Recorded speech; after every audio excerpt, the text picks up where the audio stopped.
ಸಾಮಾನ್ಯ ಜ್ಞಾನ, ಸಾಧನೆಗೆ ದಾರಿ ತೋರುವ, ಮಾರ್ಗದರ್ಶನ ನೀಡುವ, ಜ್ಞಾನವನ್ನ ವೃದ್ಧಿಗೊಳಿಸಲು ಸಹಕಾರಿಯಾಗುವ ಎಲ್ಲ ಸ್ಪರ್ಧಾತ್ಮಕ ಪರೀಕ್ಷೆಗಳು, ಪ್ರಚಲಿತ ವಿದ್ಯಮಾನಗಳು, ಪಠ್ಯ ಹಾಗೂ ಪಠ್ಯೇತರ ವಿಷಯಗಳ ಬಗ್ಗೆ ಮಾಹಿತಿ ನೀಡಿ ಮುಂದಿನ ಭವಿಷ್ಯಕ್ಕೆ ದಾರಿದೀಪವಾಗುವ ಕಾರ್ಯಕ್ರಮ ಸಾಮಾನ್ಯ ಜ್ಞಾನ. ಸಾಮಾನ್ಯ ಜ್ಞಾನ ಜ್ಞಾನವನ್ನ ಸಮೃದ್ಧಿಗೊಳಿಸುವ ಕಾರ್ಯಕ್ರಮ.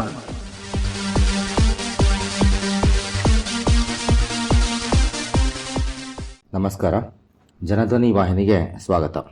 ಈ ದಿನದ ಸಾಮಾನ್ಯ ಜ್ಞಾನ ಕಾರ್ಯಕ್ರಮದಲ್ಲಿ ನಾವು ಸ್ಪರ್ಧಾತ್ಮಕ ಪರೀಕ್ಷೆಗಳಿಗೆ ಭಾರತದ ಆರ್ಥಿಕತೆ ಇದಕ್ಕೆ ಸಂಬಂಧಪಟ್ಟಂತೆ ಯಾವ ರೀತಿ ಸಿದ್ಧತೆಯನ್ನು ಮಾಡಿಕೊಳ್ಬಹುದಾಗಿದೆ ಅನ್ನೋದ್ರ ಬಗ್ಗೆ ಒಂದಷ್ಟು ವಿಷಯಗಳನ್ನು ಗಮನಿಸೋಣಂತೆ. ನಾನು ಶಿವಪ್ರಸಾದ್ ಎಸ್ ಪಿ, ಇತಿಹಾಸ ಸಹ ಪ್ರಾಧ್ಯಾಪಕ, ಸರ್ಕಾರಿ ಕಲಾ ಕಾಲೇಜು, ಚಿತ್ರದುರ್ಗ. ಮೊದಲನೇದಾಗಿ ನಾವು ಸ್ಪರ್ಧಾತ್ಮಕ ಪರೀಕ್ಷೆಗಳಲ್ಲಿ ಭಾರತದ ಆರ್ಥಿಕತೆ ಅಂದರೆ ಏನು ಮತ್ತು ಅದರಲ್ಲಿ ಯಾವ ವಿಷಯಗಳ ಬಗ್ಗೆ ನೋಡಬೇಕಾಗುತ್ತೆ ಅನ್ನೋದ್ರ ಬಗ್ಗೆ ಒಂದು ಪರಿಚಯ ಮಾಡಿಕೊಳ್ಳೋಣ.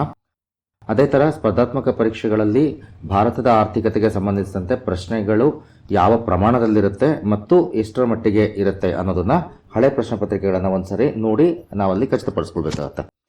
ಸಾಮಾನ್ಯವಾಗಿ ಎಲ್ಲ ಸ್ಪರ್ಧಾತ್ಮಕ ಪರೀಕ್ಷೆಗಳನ್ನು ಒಂದೇ ಕಡೆ ಸೇರಿಸಿ ನಾವು ಎಷ್ಟು ಪ್ರಶ್ನೆಗಳು ಆರ್ಥಿಕತೆಗೆ ಸಂಬಂಧಪಟ್ಟಂತೆ ಕೇಳಲಾಗುತ್ತೆ ಅನ್ನೋದನ್ನ ಒಂದ್ಸಾರಿ ಕಣ್ಣಾಡಿಸಿದಾಗ ಸುಮಾರು 12ರಿಂದ 16 ಪ್ರಶ್ನೆಗಳವರೆಗೆ ಭಾರತದ ಆರ್ಥಿಕತೆ ಮತ್ತು ಕರ್ನಾಟಕದ ಆರ್ಥಿಕತೆಗೆ, ರಾಜ್ಯಮಟ್ಟದ ಪರೀಕ್ಷೆಗಳಾದರೆ ಕರ್ನಾಟಕದ ಆರ್ಥಿಕತೆಯನ್ನು ಒಳಗೊಂಡಂತೆ ಪರೀಕ್ಷೆಗಳನ್ನು ಕೇಳೋದನ್ನು ನಾವು ಗಮನಿಸಬಹುದಾಗಿದೆ. ಹೀಗಾಗಿ ಯಾವ ರೀತಿ ನಾವು ಇತಿಹಾಸ, ರಾಜ್ಯಶಾಸ್ತ್ರ, ಭೂಗೋಳ ಇವುಗಳನ್ನು ಅಧ್ಯಯನ ಮಾಡ್ತೀವೋ ಅದೇ ರೀತಿ ಆರ್ಥಿಕತೆಗೆ ಸಂಬಂಧಪಟ್ಟಂತಹ ಅಂಶಗಳನ್ನು ಸಹ ಸಿದ್ಧತೆ ಮಾಡಿಕೊಳ್ಳೋದು ಅತ್ಯಂತ ಅವಶ್ಯಕ ಅನ್ನೋದು ನಮಗೆ ಕಂಡುಬರುತ್ತೆ. ಇಲ್ಲಿ ಆರ್ಥಿಕತೆಗೆ ಸಂಬಂಧಪಟ್ಟಂತ ಪ್ರಶ್ನೆಗಳಿಗೆ ಸಿದ್ಧತೆ ಮಾಡ್ಕೋಬೇಕಾದ್ರೆ ನಾವು ಅದನ್ನು 2 ಭಾಗ ಮಾಡ್ಕೊಳ್ಳೋದು ಒಳ್ಳೆಯದು. ಒಂದು ಸಾಮಾನ್ಯ ಆರ್ಥಿಕತೆ, ಅಂದರೆ ಆರ್ಥಿಕತೆಗೆ ಸಂಬಂಧಪಟ್ಟಂತಹ ಕೆಲವು ಸಿದ್ಧಾಂತಗಳು, ಲಕ್ಷಣಗಳು, ವಿಷಯಗಳು. ಈ ವಿಷಯಗಳು ಇವು ಹೆಚ್ಚಾಗಿ ಬದಲಾಗಲ್ಲ. ಇವುಗಳು ಯಾವತ್ತೂ ಕೂಡ ಸ್ಟಾಟಿಕ್ ಆಗಿರುತ್ತೆ, ಅಂದ್ರೆ ಒಂದು ನೆಲೆ ನಿಂತಹ ಒಂದು ಜ್ಞಾನ ಆಗಿರುತ್ತೆ. ಅದರ ಜೊತೆಗೆ ಆರ್ಥಿಕತೆಗೆ ಸಂಬಂಧಪಟ್ಟಂತಹ ಪ್ರಚಲಿತ ಘಟನೆಗಳು 2 ಭಾಗ ಮಾಡ್ಕೋಬೇಕು. ಹೀಗಾಗಿ ಪ್ರತಿ ಒಂದು ಅವಧಿಯಲ್ಲಿ ಅಥವಾ ಪ್ರತಿಯೊಂದು ವಾರ ಭಾರತದ ಆರ್ಥಿಕತೆಗೆ ಸಂಬಂಧಪಟ್ಟ ವಿಷಯಗಳನ್ನು ಅಧ್ಯಯನ ಮಾಡೋದ್ರ ಜೊತೆಗೆ ಪ್ರಚಲಿತ ಘಟನೆಗಳನ್ನ ಓದ್ತಾ ಇರಬೇಕಾದ್ರೆ, ಪ್ರಚಲಿತ ಘಟನೆಗಳನ್ನ ಗುರುತು ಮಾಡ್ಕೊಳ್ತಾ ಇರಬೇಕಾದ್ರೆ ಅದರಲ್ಲಿ ಆರ್ಥಿಕತೆಗೆ ಸಂಬಂಧಪಟ್ಟಂತಹ ವಿಷಯಗಳು ಮತ್ತು ಅಂಶಗಳು ಯಾವ್ಯಾವ ಇದಾವೆ ಅನ್ನೋದನ್ನು ಕೂಡ ನೋಡಿ ಅದರ ಜೊತೆಗೆ ಸೇರಿಸ್ಕೊಂಡು ಓದ್ಕೋಬೇಕಾಗತ್ತೆ.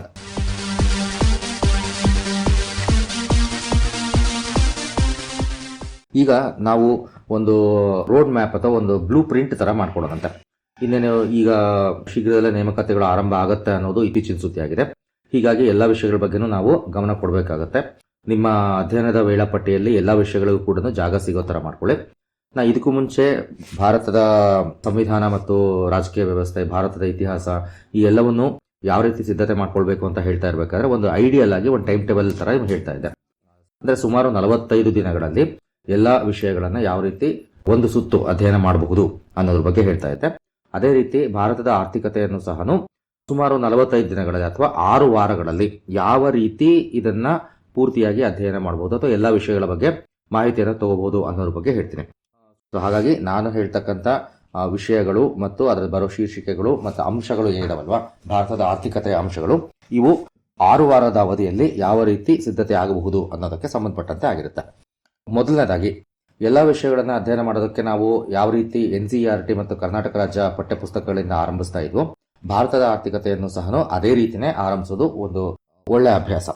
ಏಕೆ ಅಂತಂದ್ರೆ ಆರ್ಥಿಕತೆ, ಅದಕ್ಕೆ ಸಂಬಂಧಪಟ್ಟಂತಹ ಪದಗಳು, ಸಿದ್ಧಾಂತಗಳು, ತತ್ವಗಳು, ಲಕ್ಷಣಗಳು, ಸ್ವರೂಪಗಳು ಮುಂತಾದ ವಿಷಯಗಳೇನಿದಾವಲ್ವಾ ಇವನ್ನ ಪಠ್ಯಪುಸ್ತಕಗಳಲ್ಲಿ ತುಂಬಾ ಸರಳವಾಗಿ ವಿವರಿಸಿರ್ತಾರೆ. ಹೀಗಾಗಿ 6ನೇ ತರಗತಿಯಿಂದ 12ನೇ ತರಗತಿವರೆಗೆ ಅರ್ಥಶಾಸ್ತ್ರಕ್ಕೆ ಸಂಬಂಧಪಟ್ಟಂತಹ ಮಾಹಿತಿಯನ್ನ ನೀವು ಸಂಗ್ರಹಿಸ್ಕೋಬೇಕಾಗುತ್ತೆ. ಕರ್ನಾಟಕ ರಾಜ್ಯ ಪಠ್ಯಪುಸ್ತಕಗಳು ಮತ್ತು NCERT ಪಠ್ಯಪುಸ್ತಕಗಳು ಎರಡನ್ನೂ ಸಹ ತಗೊಂಡು ಗಮನಿಸಬೇಕಾಗತ್ತೆ. ಮೊದಲನೇದಾಗಿ ಮೊದಲನೇ ವಾರದಲ್ಲಿ, ಮೊದಲ 2 ವಾರದಲ್ಲಿ, ಮೊದಲನೇ ವಾರ ಮತ್ತು 2ನೇ ವಾರ, ಈ ಮೊದಲ 2 ವಾರಗಳನ್ನ ಪೂರ್ತಿಯಾಗಿ ಈ ಟೆಕ್ಸ್ಟ್ ಬುಕ್ಗಳನ್ನ ನೋಡಿ ಅರ್ಥ ಮಾಡ್ಕೊಳ್ಳೋದಕ್ಕೋಸ್ಕರ ಎತ್ತಿಡೋದು ತುಂಬಾ ಒಳ್ಳೆ ಅಭ್ಯಾಸ. ಏಕೆ ಅಂತಂದ್ರೆ ನಂತರದಲ್ಲಿ ನಾವು ಆರ್ಥಿಕತೆಗೆ ಸಂಬಂಧಪಟ್ಟಂತಹ ಸಿದ್ಧಾಂತಗಳನ್ನ, ಅಂಶಗಳನ್ನ ವಿವರವಾಗಿ ಓದೋದಕ್ಕೆ ಅಂತ ಪ್ರಯತ್ನ ಪಟ್ಟಾಗ ಸಹಜವಾಗಿಯೇ ನಮಗೆ ಯಾವುದೇ ತರಹದ ಗೊಂದಲ ಇರಲ್ಲ, ಮತ್ತೆ ಅವುಗಳಿಗೆ ಸಂಬಂಧಪಟ್ಟಂತಹ ಮೂಲಭೂತ ಅಂಶಗಳು ಮತ್ತು ಮಾಹಿತಿ ನಮಗೆ ಗೊತ್ತಿರುತ್ತೆ. ಹಾಗಾಗಿ ಪಠ್ಯಪುಸ್ತಕಗಳಿಂದ ಆರಂಭಿಸಿ ಮೊದಲ ಮತ್ತು ಎರಡನೇ ವಾರದಲ್ಲಿ 9, 10, 9 ಮತ್ತು 10ನೇ ತರಗತಿ ಸಮಾಜ ವಿಜ್ಞಾನ ಪಠ್ಯಪುಸ್ತಕ ಇದೆ. ಅದರಲ್ಲಿನ ಆರ್ಥಿಕ ಅಥವಾ ಅರ್ಥಶಾಸ್ತ್ರದ ವಿಭಾಗದ ಅಧ್ಯಾಯಗಳನ್ನು ನೋಡ್ಕೊಳ್ಳಿ. ಅದಾದ್ಮೇಲೆ ಎರಡನೇ ವಾರದಲ್ಲಿ PUC, ಫಸ್ಟ್ PUC ಮತ್ತು ಸೆಕೆಂಡ್ PUC ನಲ್ಲಿ ಏನು ನಮಗೆ ಮೈಕ್ರೋ ಎಕನಾಮಿಕ್ಸ್ ಮತ್ತು ಮ್ಯಾಕ್ರೋ ಎಕನಾಮಿಕ್ಸ್ ಅನ್ನೋ ಪಠ್ಯಪುಸ್ತಕಗಳಿದಾವೆ, ಆ ಪಠ್ಯಪುಸ್ತಕಗಳನ್ನ ಗಮನಿಸಬೇಕಾಗತ್ತೆ. ಮೊದಲ ವಾರ ಹೈಸ್ಕೂಲ್ನ ಪಠ್ಯಪುಸ್ತಕಗಳು. ಹೈಸ್ಕೂಲ್ನ ಪಠ್ಯಪುಸ್ತಕಗಳಲ್ಲಿ ಸಾಮಾಜಿಕ ವಿಜ್ಞಾನ ಅಥವಾ ಸಮಾಜ ವಿಜ್ಞಾನ ಭಾಗ ಏನಿದೆ ಅದರಲ್ಲಿ ಅರ್ಥಶಾಸ್ತ್ರ ಭಾಗದ ಅಧ್ಯಾಯಗಳನ್ನು ನೋಡ್ಕೊಳ್ಳೋದು. ಅದರ ಜೊತೆಗೆ NCERT ಪುಸ್ತಕಗಳಲ್ಲಿ ಸೋಷಿಯಲ್ ಸೈನ್ಸ್ ಅದರಲ್ಲಿ ನಾವು ಎಕನಾಮಿಕ್ಸ್ ಭಾಗದ ಅಧ್ಯಾಯಗಳನ್ನು ನೋಡ್ಕೋಬೇಕಾಗತ್ತೆ. ಎರಡನೇ ವಾರದಲ್ಲಿ ಫಸ್ಟ್ PUC ಮತ್ತೆ ಸೆಕೆಂಡ್ PUC ಅಥವಾ NCERT ನಲ್ಲಿ ಕ್ಲಾಸ್ 11 ಮತ್ತೆ ಕ್ಲಾಸ್ 12 ಇದರ ಪಠ್ಯಪುಸ್ತಕಗಳನ್ನ ನಾವೆಲ್ಲಿ ಗಮನಿಸಬೇಕಾಗತ್ತೆ. ಆಲ್ಮೋಸ್ಟ್ NCERT ಪಠ್ಯ ಪುಸ್ತಕದ ಮಾದರಿನೇ ನಮ್ಮ ರಾಜ್ಯ ಸರ್ಕಾರ ಕೂಡ ಅನುಸರಿಸ್ತಾ ಇರೋದ್ರಿಂದಾಗಿ ಇದು ನಿಮಗೆ ಜಾಸ್ತಿ ವ್ಯತ್ಯಾಸ ಆಗಲ್ಲ. ಆದರೆ ಒಂದು ಅನುಕೂಲ ಏನಾಗುತ್ತೆ ಅಂತಂದ್ರೆ ಕರ್ನಾಟಕ ರಾಜ್ಯ ಪಠ್ಯ ಪುಸ್ತಕಗಳಲ್ಲಿ ನಿಮಗೆ ಕನ್ನಡ ಮಾಧ್ಯಮದಲ್ಲಿ ಮಾಹಿತಿ ಸಿಗುತ್ತೆ, NCERT ಪುಸ್ತಕಗಳಲ್ಲಿ ನಿಮಗೆ ಇಂಗ್ಲಿಷ್ ಮಾಧ್ಯಮದಲ್ಲಿ ಮಾಹಿತಿ ಸಿಗುತ್ತೆ. ಈ ಮೊದಲ 2 ವಾರ ನೀವು ಓದ್ತಾ ಇರಬೇಕಾದ್ರೆ ಒಂದು ಮೆಥಡ್ ನ ನೀವು ಫಾಲೋ ಮಾಡಿ. ಏನು ಅಂತಂದ್ರೆ ಪ್ರತಿ ಅಧ್ಯಾಯ ಮುಗಿದಾದ್ಮೇಲೆ ಪ್ರತಿ ಚಾಪ್ಟರ್ ನ ಕೊನೆಯಲ್ಲಿ ಅಭ್ಯಾಸಕ್ಕಾಗಿ ಪ್ರಶ್ನೆಗಳು ಅಂತ ಇರುತ್ತೆ NCERT ಪುಸ್ತಕಗಳಲ್ಲಿ ಮತ್ತೆ ನಮ್ಮ ರಾಜ್ಯ ಪುಸ್ತಕಗಳಲ್ಲಿ. ಪ್ರತಿ ಅಧ್ಯಾಯವನ್ನು ಓದಿದಾದ್ಮೇಲೆ ಸ್ವಲ್ಪ ಟೈಮ್ ಕೊಟ್ಟು ಆ ಪ್ರಶ್ನೆಗಳಿಗೆ ಉತ್ತರಿಸೋದಕ್ಕೆ ಪ್ರಯತ್ನ ಪಡಿ. ಏಕೆ ಅಂತಂದ್ರೆ ಆ ಅಧ್ಯಾಯನ ನಾವು ಸರಿಯಾಗಿ ಅರ್ಥ ಮಾಡ್ಕೊಂಡಿದೀವಿ ಅನ್ನೋದಕ್ಕೆ ಅದು ನಮಗೆ ಒಂದು ಪ್ರೋಗ್ರೆಸ್ ರಿಪೋರ್ಟ್ ತರ ಕೆಲಸ ಮಾಡುತ್ತೆ. ಸುಮ್ಮನೆ ಅಷ್ಟು ಓದಿ ಎತ್ತಿಡೋದಕ್ಕಿಂತಲೂ ಪ್ರತಿ ಚಾಪ್ಟರ್ ಕಂಪ್ಲೀಟ್ ಆದ್ಮೇಲೆ ಅಲ್ಲಿ ಬಿಟ್ಟ ಸ್ಥಳ ತುಂಬಿರಿ, 1 ಅಂಕದ ಪ್ರಶ್ನೆ, 2 ಅಂಕದ ಪ್ರಶ್ನೆ, 5 ಅಂಕದ ಪ್ರಶ್ನೆ, ಈ ರೀತಿ ಏನು ಅಭ್ಯಾಸಕ್ಕಾಗಿ ಅಂತ ಇರುತ್ತಲ್ವಾ ಅವನ್ನ ನೀವು ಮತ್ತೊಂದ್ಸರಿ ಕಣ್ಣಾಡಿಸಿ ಆ ಇಡೀ ಅಧ್ಯಾಯ ನಿಮಗೆ ಮನವರಿಕೆ ಆಗಿದೆಯಾ ಅನ್ನೋದನ್ನ ನೋಡ್ಕೊಳ್ತಾ ಹೋಗಿ. ಈ ರೀತಿ ಮೊದಲ 2 ವಾರ, ಮೊದಲನೇ ವಾರ ಹೈಸ್ಕೂಲ್ 9 ಮತ್ತೆ 10ರ ಪಠ್ಯಪುಸ್ತಕಗಳು, ಎರಡನೇ ವಾರ PUCಯ ಪುಸ್ತಕಗಳು ಓದೋದ್ರ ಜೊತೆಗೆ ಅದರಲ್ಲಿರೋ ಅಭ್ಯಾಸಗಳನ್ನು ಕೂಡ ಮಾಡ್ತಾ ಹೋಗೋದು ಒಳ್ಳೆ ಅಭ್ಯಾಸ ಆಗಿರುತ್ತೆ. ಇಷ್ಟು ಓದೋಷ್ಟೊತ್ತಿಗೆ ನಮಗೆ ಅರ್ಥಶಾಸ್ತ್ರದ ಅರ್ಥ, ವ್ಯಾಖ್ಯೆ, ಸ್ವರೂಪ, ಅದರ ವ್ಯಾಪ್ತಿ, ಅದರ ಜೊತೆಗೆ ಮೈಕ್ರೋ ಎಕನಾಮಿಕ್ಸ್, ಮ್ಯಾಕ್ರೋ ಎಕನಾಮಿಕ್ಸ್ ಈ ರೀತಿ ಬೇರೆ ಬೇರೆ ವಿಷಯಗಳ ಬಗ್ಗೆ ಮಾಹಿತಿ ಸಿಕ್ಕಿರುತ್ತೆ. ಇನ್ನು 3ನೇ ವಾರದಿಂದ ನಾವು ಅರ್ಥಶಾಸ್ತ್ರದ ವಿವರಣಾತ್ಮಕ ಅಧ್ಯಯನದಲ್ಲಿ ತೊಡಗಿಸ್ಕೋಬೇಕಾಗುತ್ತೆ. ಅರ್ಥಶಾಸ್ತ್ರದ ವಿವರಣಾತ್ಮಕ ಅಧ್ಯಯನ ಅಂತಂದ್ರೆ ಅದರಲ್ಲಿ ಬರ್ತಕ್ಕಂತಹ ಪ್ರತಿಯೊಂದು ಶೀರ್ಷಿಕೆಗಳು, ಅಂಶಗಳು, ಅವುಗಳನ್ನ ಅಧ್ಯಯನ ಮಾಡ್ತಾ ಹೋಗೋದು. ಇದಕ್ಕೆ ಇಂಗ್ಲಿಷ್ ಮೀಡಿಯಂ ಅಲ್ಲಿ ಒಂದು ಒಳ್ಳೆ ಪುಸ್ತಕ ಅಂತಂದ್ರೆ ರಮೇಶ್ ಸಿಂಗ್ ಅವರ ಎಕನಾಮಿಕ್ಸ್ ಫಾರ್ UPSC ಅನ್ನೋ ಒಂದು ಪುಸ್ತಕ ತುಂಬಾ ಚೆನ್ನಾಗಿದೆ. ಕನ್ನಡದಲ್ಲಿ HRK ಅವರ ಅರ್ಥಶಾಸ್ತ್ರ ಅಂದ್ರೆ ಅವ್ರು ಬೇರೆ ಬೇರೆ ಟೈಟಲ್ ಬರೆದಿದ್ದಾರೆ. ಸೂಕ್ಷ್ಮ ಅರ್ಥಶಾಸ್ತ್ರ, ಸಮಗ್ರ ಅರ್ಥಶಾಸ್ತ್ರ, ಕೃಷಿ ಅರ್ಥಶಾಸ್ತ್ರ, ಹೀಗೆ ಬೇರೆ ಬೇರೆ ಟೈಟಲ್ ಬುಕ್ಸ್ ಬರೆದಿದ್ದಾರೆ. ಆ ಎಲ್ಲವನ್ನು ಕೂಡ ಕಲೆಕ್ಟ್ ಮಾಡಿಕೊಂಡು ಒಂದು ಕಡೆಯಿಂದ ಅಧ್ಯಾಯಗಳನ್ನ ನೋಡ್ತಾ ಹೋಗೋದಕ್ಕೆ ಆರಂಭ ಮಾಡ್ಕೊಳ್ಳಿ. 3ನೇ ವಾರದಲ್ಲಿ ನಾವು ಅರ್ಥಶಾಸ್ತ್ರವನ್ನ ಸಂಪೂರ್ಣ ವಿವರಣಾತ್ಮಕವಾಗಿ ಅಧ್ಯಾಯವಾರು ನೋಡ್ಕೊಳ್ತಾ ಹೋಗ್ಬೇಕಾಗತ್ತೆ. ಆ ಅಧ್ಯಾಯಗಳನ್ನ ನಾನು ನಿಮ್ಮ ಮುಂದೆ ಒಂದಷ್ಟನ್ನ ಹೇಳ್ತಾ ಹೋಗ್ತೀನಿ. ಆ ಒಂದು ಆರ್ಡರ್ ಅಲ್ಲಿನೇ ನಾವು ಪ್ರಿಪೇರ್ ಆಗ್ತಾ ಹೋದ್ರೆ ಹೆಚ್ಚು ಕಡಿಮೆ ಎಲ್ಲಾ ಟಾಪಿಕ್ ಗಳನ್ನ, ಎಲ್ಲಾ ಚಾಪ್ಟರ್ ಗಳನ್ನ ಒಂದು ಕಡೆಯಿಂದ ಪೂರೈಸಂತಾಗತ್ತೆ. ಈ 3ನೇ ವಾರದಲ್ಲಿ ನಾವು ಕೈಗೊಳ್ಬೇಕಾಗಿರ್ತಕ್ಕಂತಹ ಅಧ್ಯಯನ ಎಲ್ಲಿಂದ ಅಂತಂದ್ರೆ ಆರಂಭದಿಂದ ತಗೋಬೇಕು. ಆರಂಭದಿಂದ ಅಂದ್ರೆ ಅರ್ಥಶಾಸ್ತ್ರದ ಪೀಠಿಕೆ, ಬೆಳವಣಿಗೆ ಅಂದ್ರೆ ಏನು, ವಿಕಾಸ ಅಂದ್ರೆ ಏನು, ಮತ್ತು ಅರ್ಥಶಾಸ್ತ್ರದ ಇತರೆ ವ್ಯಾಖ್ಯೆಗಳು ಯಾವ್ಯಾವ ಇದಾವೆ ಅನ್ನೋದು. ಅದಾದ್ಮೇಲೆ ಭಾರತದ ಆರ್ಥಿಕತೆಯ ಬೆಳವಣಿಗೆ ಅಥವಾ ಭಾರತದ ಆರ್ಥಿಕತೆಯ ವಿಕಾಸ, ಅದರ ನಂತರ ಆರ್ಥಿಕ ಅಭಿವೃದ್ಧಿ ಅಥವಾ ಆರ್ಥಿಕ ಯೋಜನೆ, ಅದರ ನಂತರ ಭಾರತದಲ್ಲಿ ಯೋಜನೆಗಳು, ಭಾರತದಲ್ಲಿ ಆರ್ಥಿಕ ಸುಧಾರಣೆಗಳು, ಹಣದುಬ್ಬರ ಮತ್ತು ವ್ಯವಹಾರ, ಕೃಷಿ ಮತ್ತು ಆಹಾರ ನಿರ್ವಹಣೆ, ಕೈಗಾರಿಕೆಗಳು ಮತ್ತು ಮೂಲಭೂತ ಸೌಕರ್ಯಗಳು, ಸೇವಾ ವಲಯ, ಭಾರತೀಯ ಹಣಕಾಸು ಮಾರುಕಟ್ಟೆ, ಭಾರತೀಯ ಬ್ಯಾಂಕಿಂಗ್ ವ್ಯವಸ್ಥೆ, ಭಾರತದಲ್ಲಿ ಇನ್ಶೂರೆನ್ಸ್ ವ್ಯವಸ್ಥೆ, ಭಾರತದಲ್ಲಿ ಷೇರು ಮಾರುಕಟ್ಟೆ ಮತ್ತು ಇತರೆ ಬ್ಯಾಂಕಿಂಗ್ ವ್ಯವಸ್ಥೆಗಳು, ಭಾರತದಲ್ಲಿನ ಹೂಡಿಕೆ ವಿಧಾನಗಳು, ಅಂತಾರಾಷ್ಟ್ರೀಯ ಆರ್ಥಿಕತೆ ಸಂಸ್ಥೆಗಳು ಮತ್ತು ಭಾರತದಲ್ಲಿ ಅದರ ಪಾತ್ರ, ಭಾರತದಲ್ಲಿ ತೆರಿಗೆ ರಚನೆ ಅಥವಾ ತೆರಿಗೆ ವ್ಯವಸ್ಥೆಯ ರಚನೆ, ಭಾರತದಲ್ಲಿ ಸಾರ್ವಜನಿಕ ಹಣಕಾಸು, ಸುಸ್ಥಿರ ಅಭಿವೃದ್ಧಿ ಮತ್ತು ಹವಾಮಾನ ನಿರ್ವಹಣೆ, ಮಾನವ ಅಭಿವೃದ್ಧಿ. ಇವು ನಾವು 3ನೇ ವಾರದಲ್ಲಿ ಕೈಗೊಳ್ಳಬಹುದಾಗಿರ್ತಕ್ಕಂಥ ಅಧ್ಯಯನಗಳು. ಈ ಎಲ್ಲವೂ ಕೂಡ ಒಂದರಿಂದ ಒಂದಕ್ಕೆ ಲಿಂಕ್ ಇದೆ ಅಂತ ಅನ್ಸಿದ್ರು ಕೂಡ ಆಲ್ಮೋಸ್ಟ್ ಎಲ್ಲವೂ ಕೂಡ ಬೇಸಿಕ್ ಲೆವೆಲ್ ಅಲ್ಲಿ ನೀವು ಮಾಹಿತಿಯನ್ನ ಕಲೆಕ್ಟ್ ಮಾಡ್ತಕ್ಕಂಥ ಅಧ್ಯಾಯಗಳು.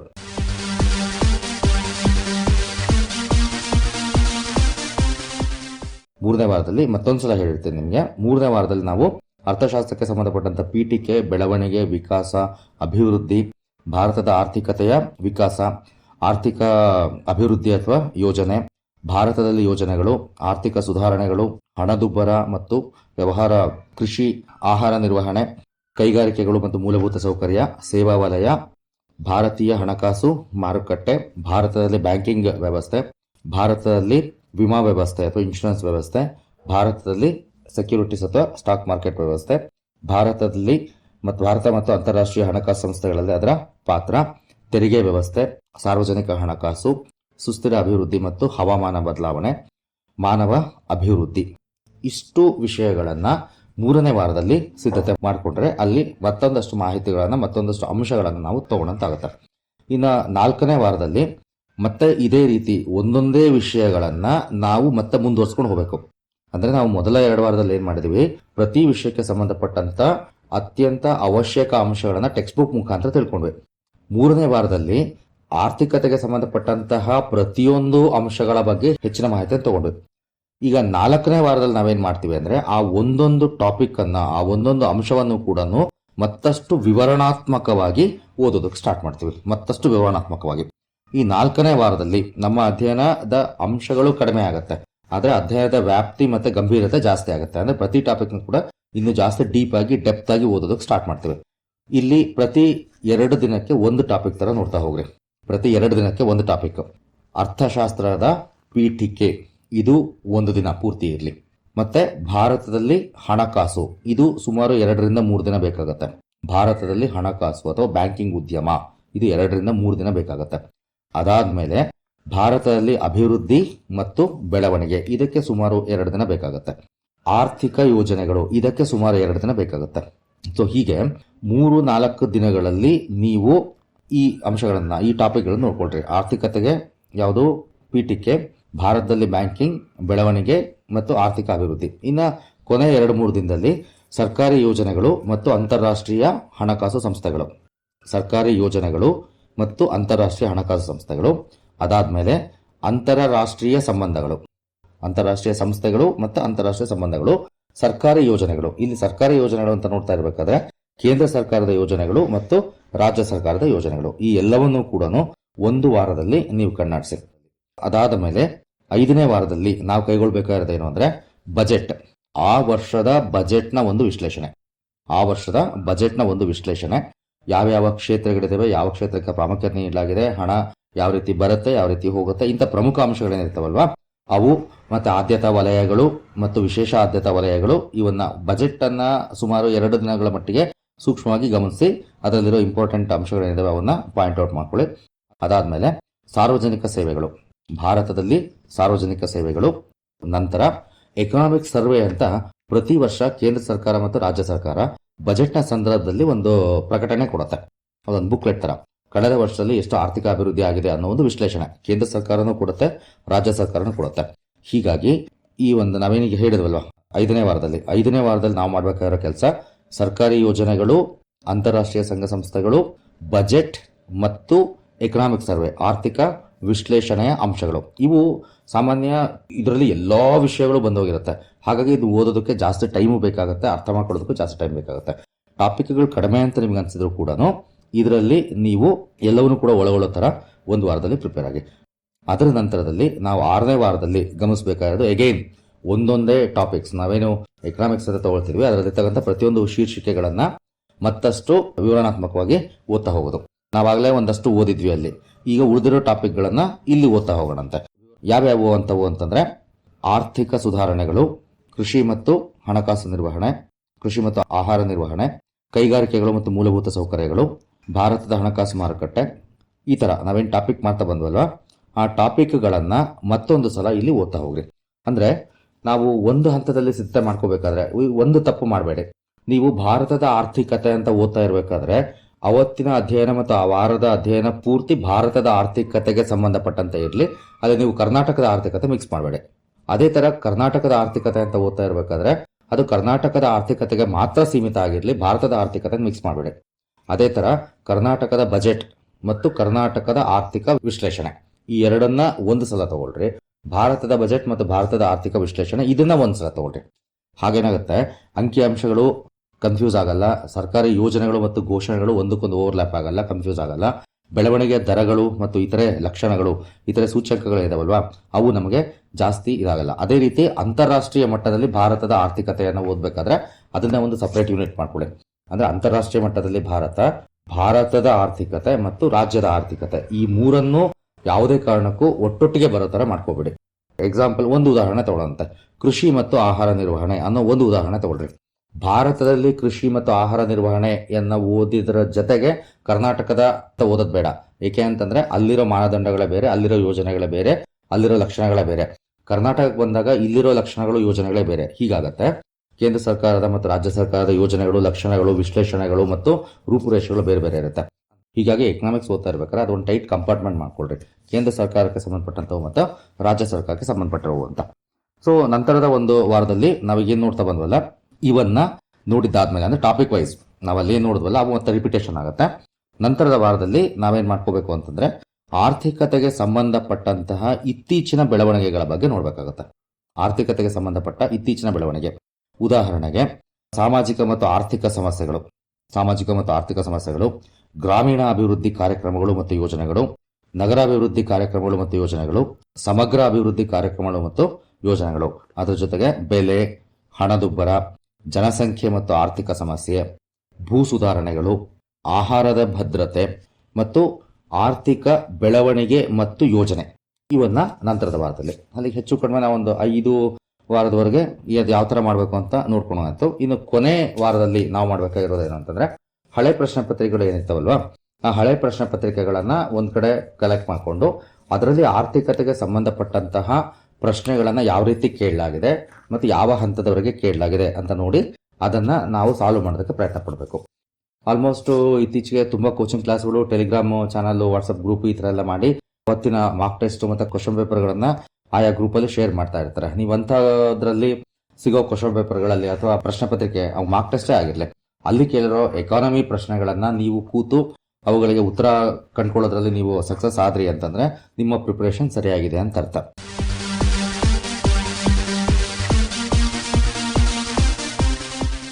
ಹಾಗಾಗಿ ಅಧ್ಯಯನ ಆರಂಭ ಆಗಿ ಮತ್ತೆ ಆರ್ಥಿಕತೆ ಅಧ್ಯಯನ ಇದು ಮುಗಿತಾ ಬಂತು ಅನ್ನೋ ಮಧ್ಯದಲ್ಲಿ ಪ್ರತಿ ವಾರನೂ ಕೂಡ ನಾವು ಇಂಥ ಮಾರ್ಕ್ ಟೆಸ್ಟ್ಗಳು ಅಥವಾ ಹಳೆಯ ಪ್ರಶ್ನೆ ಪತ್ರಿಕೆಗಳನ್ನ ಸಾಲ್ವ್ ಮಾಡೋದು, ಈ ಒಂದು ಅಭ್ಯಾಸವನ್ನು ಮಾಡ್ಕೊಳ್ಳೋದು ತುಂಬಾ ಒಳ್ಳೆ ಕೆಲಸ.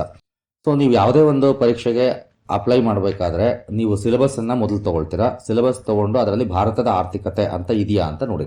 ಅಲ್ಲಿ ಆರ್ಥಿಕತೆ ಅಂತ ಇದ್ದಾಗ ನೀವು ಸಿಲೆಬಸ್ ಅನ್ನ ಮೊದಲು ಗಮನಿಸಿ, ಭಾರತದ ಆರ್ಥಿಕತೆ ಅಂತ ಇದೆಯಾ ಅಥವಾ ಆರ್ಥಿಕತೆ ಮತ್ತು ಆರ್ಥಿಕ ಬೆಳವಣಿಗೆ ಅಂತ ಇದೆಯಾ ಅಂತ. ಯಾಕೆ ಅಂತಂದ್ರೆ ಕೆಲವು ಅಂದ್ರೆ ಗ್ರೂಪ್ ಬಿ ಮತ್ತೆ ಗ್ರೂಪ್ ಎ ಹಂತದ ಹುದ್ದೆಗಳಿಗೆ ಭಾರತದ ಆರ್ಥಿಕತೆ ಮಾತ್ರ ಇರುತ್ತೆ. ಕರ್ನಾಟಕದ ಆರ್ಥಿಕತೆ ಅನ್ನೋದು ಭಾರತದ ಆರ್ಥಿಕತೆ ಒಳಗಡೆ ಸೇರೋಗಿರುತ್ತೆ. ಇನ್ನು ಗ್ರೂಪ್ ಸಿ ಹಂತದ ಹುದ್ದೆಗಳಲ್ಲಿ ಕರ್ನಾಟಕದ ಆರ್ಥಿಕತೆ ಪ್ರತ್ಯೇಕವಾಗಿರುತ್ತೆ. ಹೀಗಾಗಿ ಒಂದು ಪರೀಕ್ಷೆಗೆ ಅಥವಾ ಒಂದು ಜಾಬ್ಗೆ ನೀವು ಅಪ್ಲೈ ಮಾಡ್ತಾ ಇದ್ದೀರಾ ಅಂದಾಗ ಮೊದಲು ಸಿಲೆಬಸ್ ಅನ್ನ ನೋಡಿ. ಸಿಲೆಬಸ್ ಅಲ್ಲಿ ನಿಮಗೆ ಯಾವ್ಯಾವ ಅಂಶಗಳಿದಾವೆ, Indian polity, economy, geography, history, society and culture, ಈ ತರ ಯಾವ ತರ ಇದೆ ಅನ್ನೋದನ್ನ ಗಮನಿಸಿ ಅದಕ್ಕೆ ತಕ್ಕಂತೆ ಅದರಲ್ಲಿ ಅರ್ಥಶಾಸ್ತ್ರದ ಪ್ರಶ್ನೆಗಳು ಎಷ್ಟಿರ್ತವೆ ಅನ್ನೋದನ್ನ ನಿಮಗೊಂದು ಅಂದಾಜು ಸಿಗಬೇಕು ಅಂದ್ರೆ ಹಳೆಯ 1-2-3 ಪ್ರಶ್ನೆ ಪತ್ರಿಕೆಗಳನ್ನ ಕಲೆಕ್ಟ್ ಮಾಡ್ಕೊಡಿ. ಹಳೆಯ 2-3 ಪ್ರಶ್ನೆ ಪತ್ರಿಕೆಗಳಲ್ಲಿ ಎಕನಾಮಿಕ್ಸ್ ಸಂಬಂಧಪಟ್ಟಂತ ಪ್ರಶ್ನೆಗಳು ಎಷ್ಟಿದಾವೆ ಅಂತಂದ್ರೆ ನೀವು ಗಮನಿಸಿದ್ದೆ ಆದ್ರೆ ನಿಮ್ಗೆ ಅಲ್ಗೊಂದು ಅಂದಾಜು ಸಿಗುತ್ತೆ.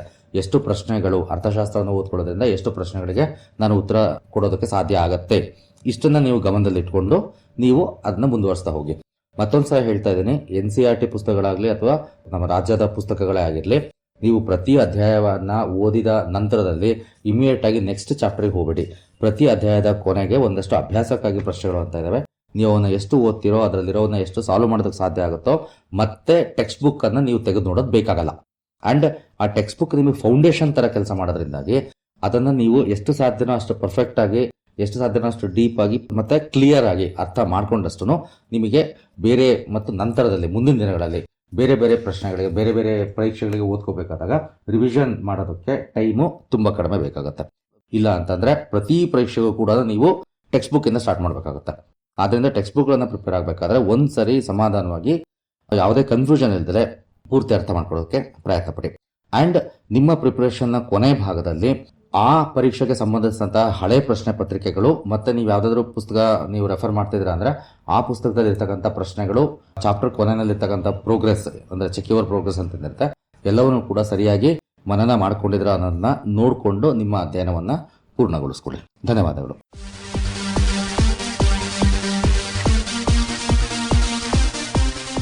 ಸಾಮಾನ್ಯ ಜ್ಞಾನ ಸಾಧನೆಗೆ ದಾರಿ ತೋರುವ, ಮಾರ್ಗದರ್ಶನ ನೀಡುವ, ಜ್ಞಾನವನ್ನ ವೃದ್ಧಿಗೊಳಿಸಲು ಸಹಕಾರಿಯಾಗುವ ಎಲ್ಲ ಸ್ಪರ್ಧಾತ್ಮಕ ಪರೀಕ್ಷೆಗಳು, ಪ್ರಚಲಿತ ವಿದ್ಯಮಾನಗಳು, ಪಠ್ಯ ಹಾಗೂ ಪಠ್ಯೇತರ ವಿಷಯಗಳ ಬಗ್ಗೆ ಮಾಹಿತಿ ನೀಡಿ ಮುಂದಿನ ಭವಿಷ್ಯಕ್ಕೆ ದಾರಿದೀಪವಾಗುವ ಕಾರ್ಯಕ್ರಮ ಸಾಮಾನ್ಯ ಜ್ಞಾನ.